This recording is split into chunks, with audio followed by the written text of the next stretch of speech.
하와이 와이키키 해변에는 세계적인 해양 동물원이 있습니다.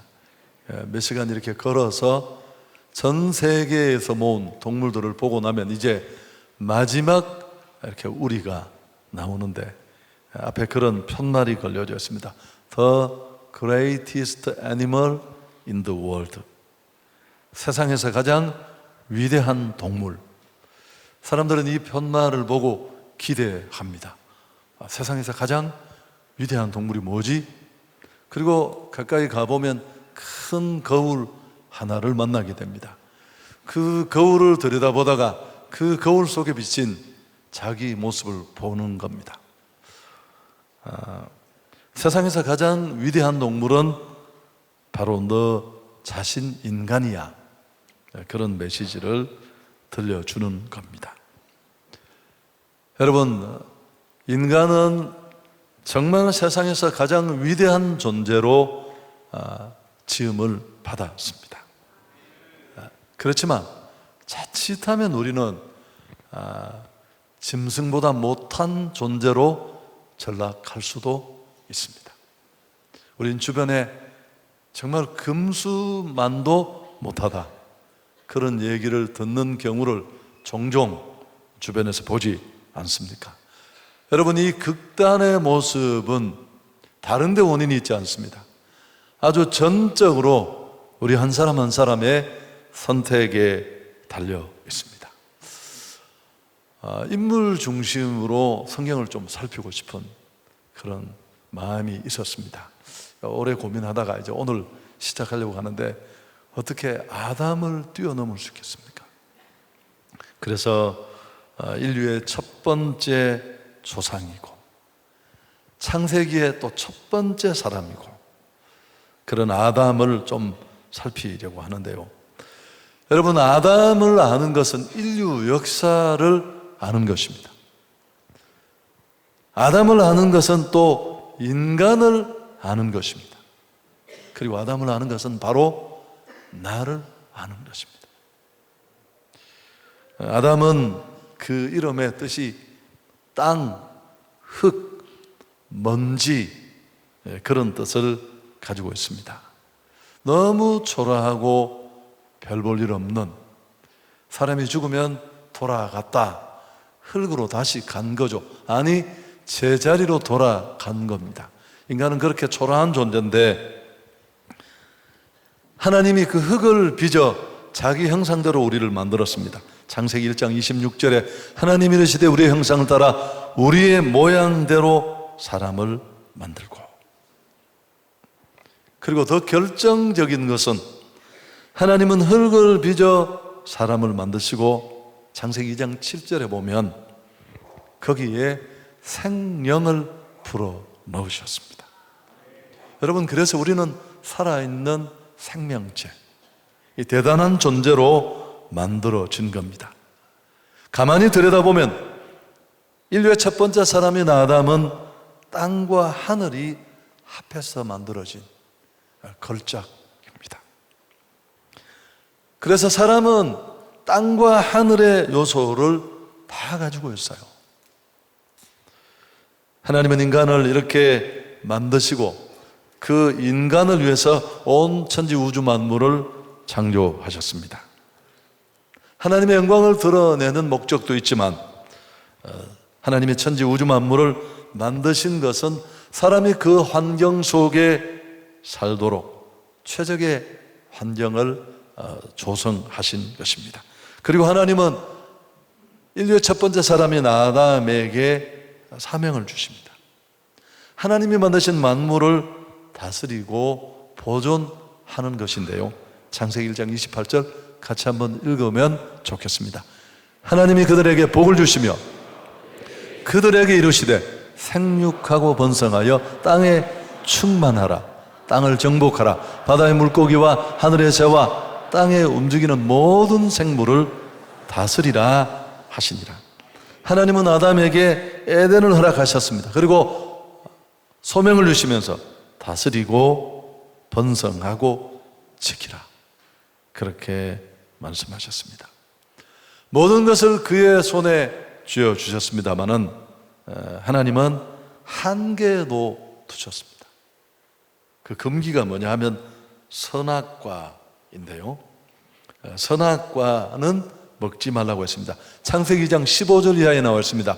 여호와 하나님이 그 사람을 이끌어 에덴 동산에 두어 그것을 경작하며 지키게 하시고, 여호와 하나님이 그 사람에게 명하여 이르시되 동산 각종 나무의 열매는 내가 임의로 먹되 선악을 알게 하는 나무의 열매는 먹지 말라.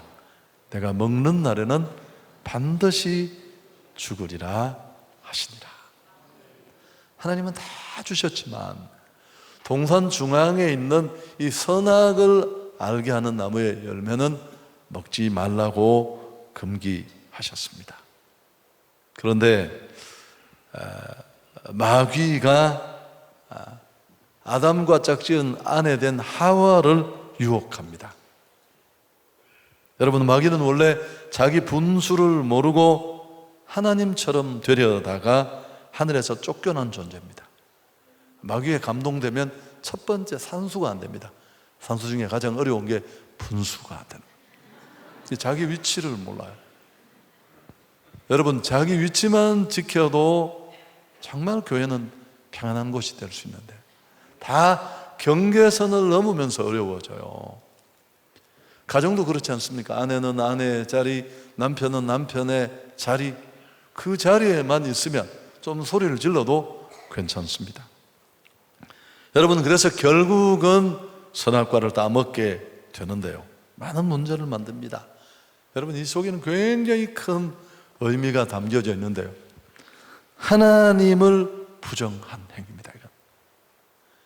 먹지 말라는 그 말씀을 정면으로 짓밟은 건 단순히 말씀을 어겼다라는 게 아니고 그 하나님의 존재를 부정한 거예요.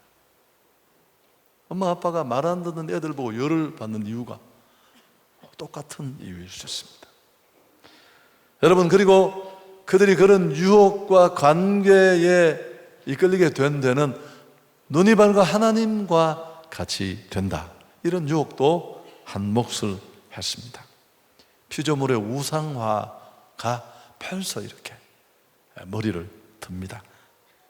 하나님의 이름을 망령되게 만들었고요, 이 에덴에 있던 평화와 행복, 안식은 일순간에 박살이 나고 말았습니다. 여러분, 선악과는 무엇일까요? 또 왜 이런 걸 하나님은 그것도 센터 한가운데 두어서 이를 이렇게 어렵게 만드셨을까요? 여러분, 분수를 잃어버리게 만드는 마약 같습니다. 욕심을 부추기고, 어쨌든 뭘 하든 사람은 사람이고 하나님은 하나님이십니다. 사람이 아무리 선악과를 먹어도 하나님이 될 수는 없는 것입니다. 그렇지만 아담과 하와는 선악과를 먹으면 하나님처럼 된다는 마귀의 속임수에 넘어갔습니다. 선악과를 먹고 자기 죄를 이탈한 겁니다. 여러분, 이게 다 죄예요. 앞에도 조금 설명했습니다만 사울 왕의 범죄도 그런 것입니다. 괜찮게 출발했던 그가 결국은 어려워질 수밖에 없고 스스로 목숨을 끊는 비참한 최후를 맞게 되는 것도 자기 위치를 초월한 것입니다. 아무리 전쟁이 시급하고 적군이 몰려오고 병사들은 흩어진다 할지라도 제사장의 자리까지 침범해서는 안 되는데 그렇게 했습니다. 결국 아담과 하와는 에덴의 축복을 잃어버리게 됩니다. 그 행복한 동산에서 안식도 행복도 다 빼앗기고 추방됩니다. 저주를 받습니다. 여러분, 이건 단순히 한 사람, 한 가정의 문제로 끝나는 게 아니었죠. 전 인류가 인류의 첫사람의 결정 때문에 죄를 전가받고 함께 이 큰 물결에 휩쓸려서 우리 모두는 고통받게 되었습니다. 물론 인간이 이렇게 절망에 던져졌을 때 하나님은 그냥 방치하지 않았습니다. 즉시 아담을 찾아오십니다. 죄짓고 숨어있는 아담과 하와를 찾아와 만나 주십니다. 그리고 해결책도 주시는데요, 여러분 눈여겨봐야 될 부분이 있습니다. 사람이 하나님을 찾은 게 아닙니다. 우리가 사고쳤어요, 도와주세요, 그렇게 찾아온 게 아니라 하나님이 그들을 찾아가셨습니다. 여러분, 이게 사랑이에요, 사랑. 우리가 아직 죄인 되었을 때 그리스도께서 우리를 위하여 사랑을 보여주신 것처럼, 그리고 회복의 메시지를 벌써 주십니다. 이른바 원시복음이라고 하는 창세기 3장 15절 함께 읽을까요? 내가 너로 여자와 원수가 되게 하고 내 후손도 여자의 후손과 원수가 되게 하리니 여자의 후손은 내 머리를 상하게 할 것이요 너는 그의 발꿈치를 상하게 할 것이니라 하시고, 이 약속대로 예수님을 이 땅에 보내주셨습니다. 그 예언의 성취로 예수님이 이 땅에 오시고 이렇게 죄가 들어온 죄의 문제들을 해결해 주셨습니다. 여러분, 오늘 좀 대체적인 아담이라는 인물을 우리가 이해하고 또 교훈을 찾는 데 필요한 좀 기본적인 내용들을 제가 설명해 드렸습니다. 자, 첫 번째, 오늘 이 아담을 통해서 우리가 그의 인물을 평가하고 또 그를 중심해서 일어난 성경의 내용들을 보면서 교훈을 찾기를 원하는데요, 첫 번째, 아담은 선악과를 따먹지 말라는 하나님의 말씀을 무시했습니다. 그리고 선악과를 따먹었습니다. 그 결과 자신도 실패했고 온 인류로 하여금 정죄당하고 사망 가운데 이르도록 통로를 제공했습니다. 여러분, 이 한 가지 결정과 선택이 이 지구촌을 온통 덮고 있는, 한 사람도 예외 없이 죄의 절망으로 끌어넣은 시작이 되었습니다. 안식도 행복도 다 무너졌습니다. 여러분, 이걸 돌아보면 우리가 이 아담의 실패에서 얻을 수 있는 너무 평범하지만 자주 잊어버리는 첫 번째 교훈은 하나님의 말씀을 따라 살아야 행복하다라는 것입니다. 여러분, 이건 다른 행복이 무슨 이상한 데 있는 게 아니에요. 그냥 주시는 말씀, 이렇게 살면 잘 살고 이렇게 살면 행복해 라는 성경을 가득 채우고 있는 말씀, 늘 말하지만 또 말하지만 우리를 강제하고 구속하고 꼼짝하지 못하게 올가매는 말씀이 아닙니다. 우리를 너무너무 사랑하시고, 그분의 사랑은 말만의 사랑이 아니잖아요. 증거가 있습니다.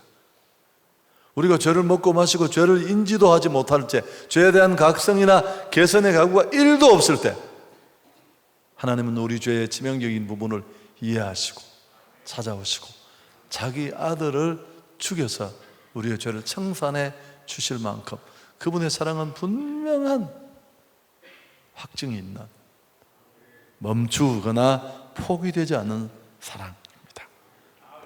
여러분, 우리를 어떻게 구원하셨는데 그분이 우리를 힘들게 하고 우리 목에 막 멍에를 걸고 그런 일 못하세요. 어느 부모가 자식이 힘들기를 바라겠습니까? 불가능해요. 있을 수 없는 일입니다. 여러분, 다른 곳에 길이 있는 게 아닙니다. 하나님이 너희가 이렇게 살면 잘 살고 이렇게 살면 행복하고 이렇게 살면 건강하고, 이 행복 매뉴얼로 주신 하나님의 말씀을 따라 살아야 할 줄 믿습니다. 그리고 또 하나, 이 말씀이 가정 속에서 뿌리를 내려야 됩니다. 사실은 아담 개인의 문제, 또 아담과 하와 부부의 문제인 것처럼 보이지만 이건 가정의 문제이기도 합니다. 그리고 더불어 아내의 역할에 대해서도 우리에게 시사하는 바가 있습니다. 아내는 아주 매한 자리에 있습니다. 신랑을 열받아 엉망을 만들게 할 수도 있고, 영적으로 잘 이렇게 자제시키고, 다 괜찮은 사람으로 하나님 앞에, 사람 앞에 설 수 있도록 할 수 있습니다. 남편도 역시 마찬가지고. 하와의 부축힘이 오늘 이런 엄청난 결과를 만들었잖아요. 좀 더 다른 의미를 진전시켜 본다면, 예수님은 구속에 주로 오셔서 그분이 첫 번째 기적을 일으킨 곳이 가나 혼인 잔치집입니다. 물이 포도주 되는 기적이 일어난 이 첫 번째 기적이 가나 혼인 잔치집에 일어났어요. 저는 늘 이걸 이렇게 해석하기를 좋아합니다. 우리 복음이, 우리가 받은 이 십자가 복음이, 예수의 복음이 여러 곳에서 변화를 만들어야 하지만 우리 가정부터 나타나야 할 줄 믿습니다. 정말 말씀이 주인되고, 성도는 말씀 따라 살아야 합니다. 여러분, 말씀을 무시하면 안식과 축복은 없습니다. 왜 하나님은 선악과를 가장 잘 보고 지나가면 보이는 중앙에, 에덴 중앙에 두셨을까? 상상해 보십시오. 여러 가지 복잡하고 깊이 있고 난해한 설명을 가능하게 합니다마는 항상 다니면서 그 나무를 보았을 겁니다. 그 나무를 볼 때마다 말씀하시는 하나님을 기억했을 겁니다. 그리고 하나님은 우리에게 말씀하는 분이야. 그 말씀대로 살아야 돼. 그런 각성을 할 수 있었을 것입니다. 그 중앙에 세워진 나무는 하나님을 기억하게 하는 나무였습니다. 그 나무를 기억하는 한 그 말씀을 지켜야 되겠다는 각성이 그들에게 늘 상기되었을 겁니다. 근데 바로 이 장면에 사단이 나타납니다. 여러분, 왜 하필이면 이때 나타났을까요? 도대체 악한 마귀는 여기서 무엇을 하려는 것일까요? 간단하게 말하면 죄를 짓도록 하는 것인데, 죄를 짓게 한다면 그 죄를 짓게 하는 핵심이 무엇일까요? 여러분, 우리는 이 부분을 정확하게 이해하고 분명한 답을 가져야 합니다. 그래야 다음에도 마귀의 유혹과 꼬임을 넘어설 수 있습니다. 사실은 이게 인류의 첫 번째 영적 전쟁이 펼쳐지는 것입니다. 첫사람은 처참하게 무너졌고, 그 영적 전쟁의 패배는 온 인류에게 전가되었습니다. 마귀는 어떻게 일을 하는가를 눈여겨보십시오. 하나님의 말씀부터 건드립니다. 말씀의 권위를 실추시키고, 하나님의 말씀을 비틀어 굴절시키고, 마침내 흔들리면 여지없이 말씀을 흩트려 버립니다. 창세기 3장 1절 하반절에 보면 하나님이 참으로 너희에게 모든 동산 모든 나무의 열매를 먹지 말라 하시더냐. 하나님이 우리를 간섭하고 대단히 부당하게 늘 몰아가는 것처럼 느끼게 합니다. 요새 그런 아빠가 어디 있어? 아니 10시 전에 들어오는 아빠가 요새 이게 어느 시대인데? 그럼 이때까지 10시까지 잘 들어가더니 열을 빡 받는 거죠. 아니 민주공화국에 말이야, 나만 10시까지. 우리 아빠는 이게 뭐야 이게? 고대 사회도 아니고 뭐 이렇게 생각할 수 있다는 거죠. 전혀 반응이 없습니다. 대단히 민주적인 집에 사시는 여러분, 여러분 이런 질문에 흔들리면 안 돼요. 나아가 사탄은 하나님의 말씀을 이제 왜곡합니다. 동산 3장 3절에 동산 중앙에 있는 나무의 열매는 하나님의 말씀에 너희는 먹지도 말고 만지지도 말라, 너희가 죽을까 하노라. 만지지도 말라는 말은 자의적으로 삽입했습니다. 먹지 말라고 했지 그런 표현은 없습니다. 그리고 하나님의 말씀을 상대적인 말씀으로 절대적인 말씀을 격화시킵니다. 3장 3절 이하에 너희가 죽을까 하노라. 정녕 죽으리라는 말을 죽지 않을까로 대체했습니다. 사단은 마침내 하나님의 말씀을 부인하도록 도전합니다. 창세기 3장 4절에 뱀이 여자에게 이르되 너희가 결코 죽지 아니라. 거짓된 확신까지 심어줍니다. 마지막으로 미끼를 던져 유혹하는 것도 있지 않습니다. 3장 5절에 너희 눈이 밝아져 하나님과 같이 될 것이다. 여러분 이게 얼마나 주도 면밀하게 툭 쳐보고 흔들리면 여지없이 그냥 잡치기로 쓰러뜨려서 처참하게 밟아서 신앙의 여정을 끝내게 만들어 버립니다. 사단의 공격을 받은 인류의 첫사람 아담은 어떻게 되었습니까? 하나님의 말씀을 어기고 그분을 떠나게 됩니다. 인간은 에덴의 축복을 상실하고 실낙원합니다.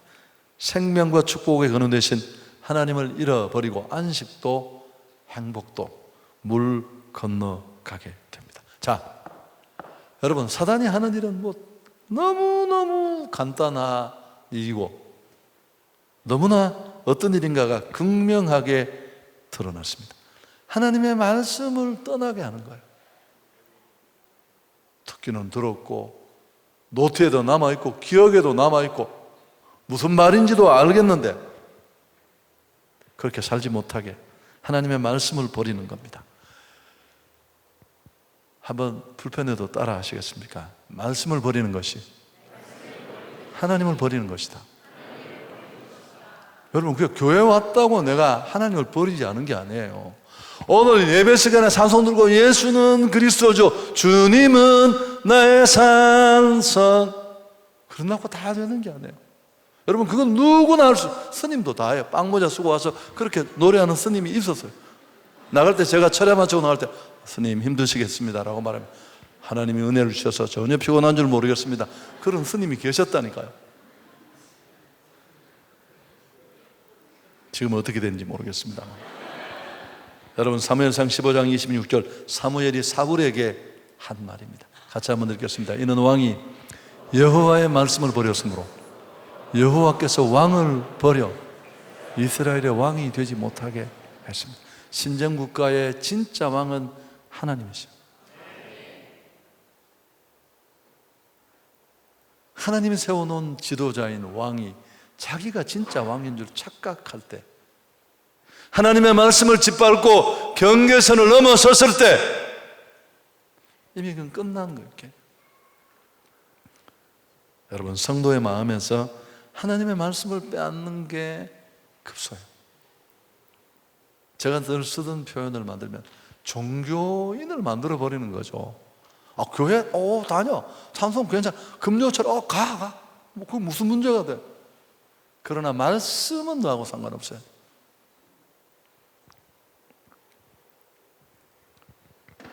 말씀이 뿌리 내리고 삶 속으로 연결되지 못하게 잘라버립니다. 예수님은 씨 뿌리는 비유에서 이것을 이미 말씀했습니다. 마태복음 13장에 나오는 어떤 경우에 말씀의 씨앗이 뿌려질 때 사단이 와서 그 말씀을 빼앗아 갑니다. 여러분, 세속화가 별것 아닙니다. 말씀 없이 신앙생활 하는 게 가장 세속화된 사람입니다. 머리 노랗게 물들였다고 세속이 여기만 온 게 아니에요. 머리는 빨갛든 노랗든 그런 게 물감 빼고 놓고 차요. 말씀이 내 안에 있고 내 삶의 원리로 여전히 작동하고 있는 것. 가지 마라, 하지 마라, 하라는 게, 하지 말라는 게 작동해야 할 줄 믿습니다. 하나님의 말씀이 없는 삶이, 말씀의 지배와 상관없이 살아가는 삶이 세속화된 삶입니다. 거룩한 삶은 말씀을 들으며 말씀 안에 힘들더라도 나를 맡기며 나가는 겁니다. 여러분, 오늘 이 시간에 아담을 보면서 결정했으면 좋겠습니다. 세상의 말을 들을 것이냐, 하나님의 말을 들을 것이냐. 여러분, 결정하시면 돼요. 정말 위대한 사람이 되느냐, 사명을 이루는 진짜 비전의리로 사느냐, 아니면 교회만 다니는 금수같이 그냥 그렇고 그런 인간으로 전락하느냐 하는 것은 누가 나를 끌어몰아가는 것이 아니고 나의 선택이 만드는 결과입니다. 뭘 따라가느냐에 따라서 가장 위대한 존재가 될 수도 있고 짐승보다 못한 존재로 전락할 수 있습니다. 세속의 때를 벗어버리고 하나님의 말씀을 따라 일어나면 안식도, 에덴의 축복도 회복될 줄 믿습니다. 아담의 실패가 우리에게 주는 가장 강력한 교훈입니다. 자, 신명기 10장 13절 너무 많이 읽었죠. 같이 한번 읽습니다. 내가 오늘 내 행복을 위하여 내게 명하는 여호와의 명령과 규례를 지킬 것이야. 여러분, 행복은 무슨 이상한 40일 금식을 3번씩 하고 막 목이 늘 메가 할렐루야. 여러분, 이런 기도원에 붙어 있는 게 아니라 하나님 말씀 속에 있는 줄 믿습니다. 여러분, 우리는 묵묵히 한 걸음 한 걸음. 두 번째, 오늘 이 인류의 첫 번째 사람 아담을 통해 우리가 받는 교훈인데요, 사단의 유혹으로 선악과를 먹고 아담은 하나님과의 행위 언약을 깨뜨렸습니다. 하나님은 즉시 찾아오셔서 죄에 대한 책망을 했을 때, 여러분, 이때가 중요해요. 1번대로 살면 제일 좋겠지만 그럴 수 없는 게 우리 한계입니다. 잘못된 선택을 했을 때 하나님이 책망하면 그때라도 죄를 고백하고 지체 없이 회개하고 용서받으면 됩니다. 그렇지만 용서를 빌고 회개하기는커녕 아담은 그 책임을 아내 하와에게 전가했습니다. 은근히 하나님까지도 걸면서 창세기 3장 12절에 아담이 이르되 하나님이 주셔서 나와 함께 있게 하신 여자, 그가 그 나무 열매를 내게 줌으로 내가 먹었나이다.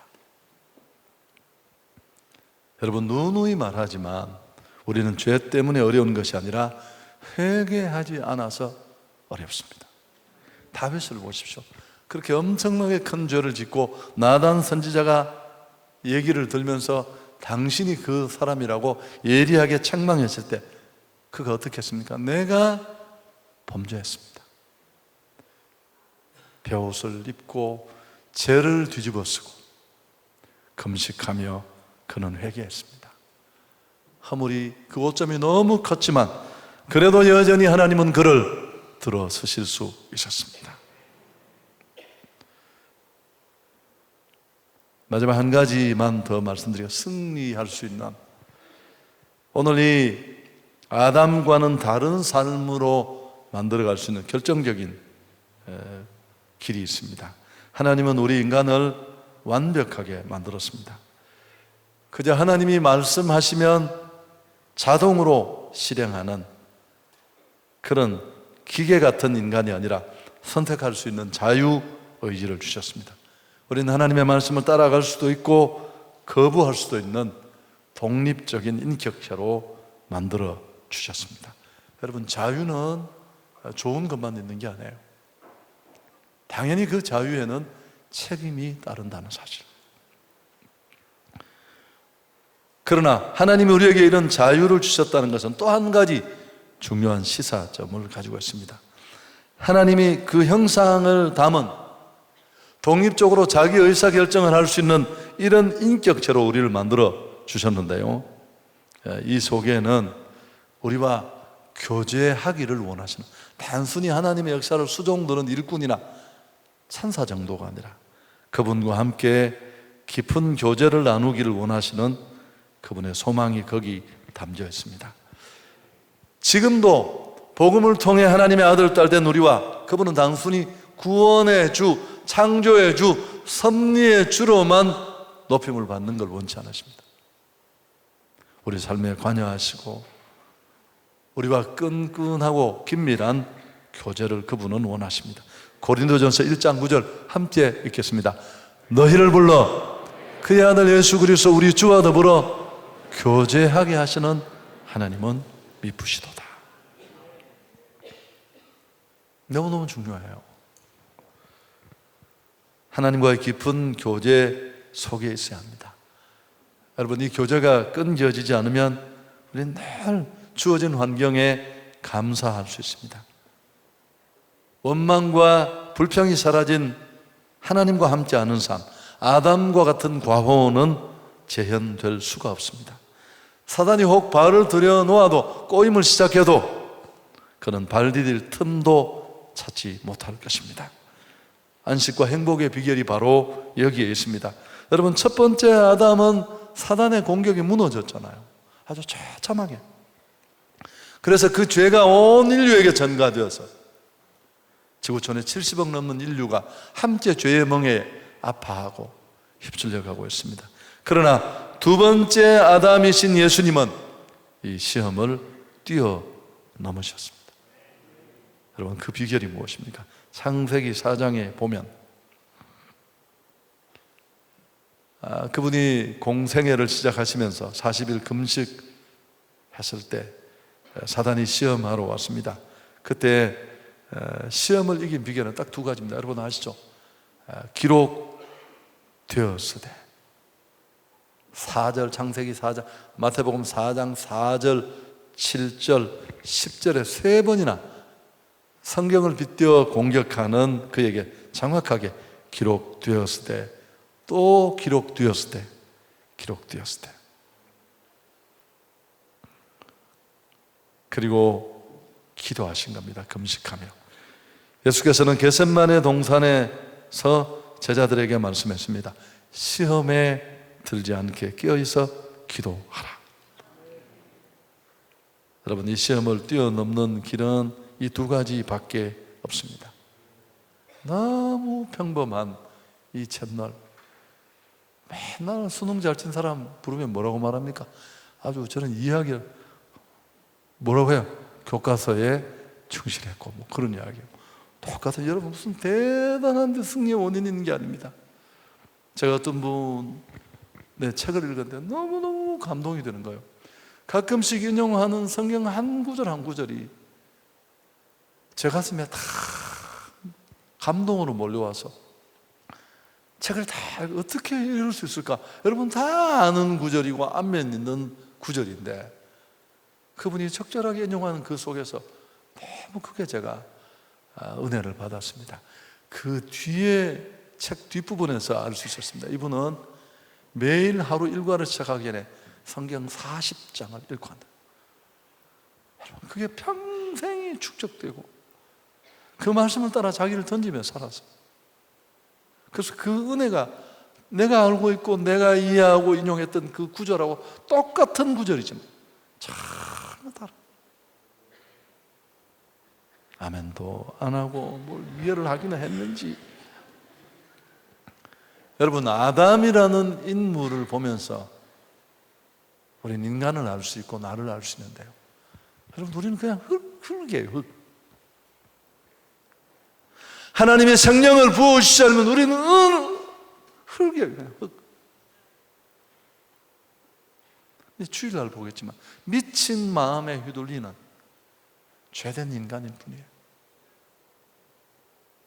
그렇지만 하나님의 은혜를 주시면 우린 비로소 하나님의 형상을 담은 가장 고귀한 존재로 세워지게 될 줄 믿습니다. 아담이라는 인물을 통해 우리가 받을 수 있는 가장 강력한 메시지가 그겁니다. 은혜로만 살 수 있는 사람, 은혜가 있어야만 사는 사람. 승리의 삶도 하나님이 우리에게 맡기신 그 비전과 사명을 이루는 삶도 다 마찬가지입니다.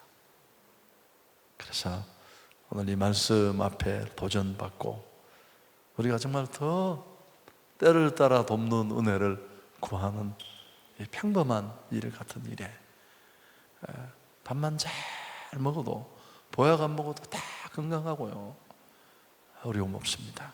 승리할 수 있는 우리 성도들 될 수 있기를 축복합니다.